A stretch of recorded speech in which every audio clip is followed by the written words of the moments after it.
is a 1D functional representation of a boundary and may be generated in various ways.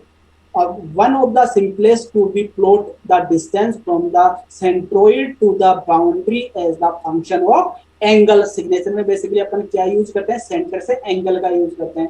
Signatures generated by this method are invariant to translation but they depends on rotation and scaling.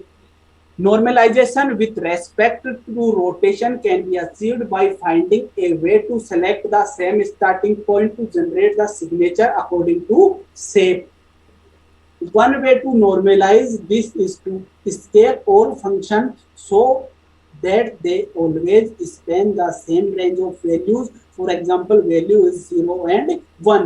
अब what is the advantage of signature technique? It is simplicity technique. Disadvantage is the scaling of the entire function depends upon only two values. अब आपकी जो scaling होगी वो किस पे depend करती है? It depends on maximum value and minimum value. अब distance versus angle signature in a r theta is constant है.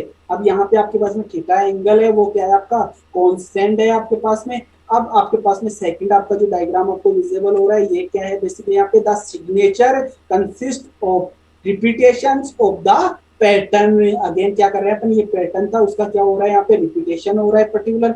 ये तो अपने पास में क्या हो गया, मेरे पास में एक आपके पास में कोई भी इसका एक सिंगल वैल्यू आपकी जनरेट हो गई. बट ये क्या हो गया, इसका एक पर्टिकुलर सिग्नेचर अगर मैंने यूज किया तो ये क्या हो गया, इसका पर्टिकुलर जो क्लोजेस्ट एक पर्टिकुलर आपका क्या थी डिजाइन थी आपके पास में बाउंड्री की, वो क्या हो गई आपकी जनरेट हुई है इस पर्टिकुलर प्रोसेस में. तो this is the process of signature.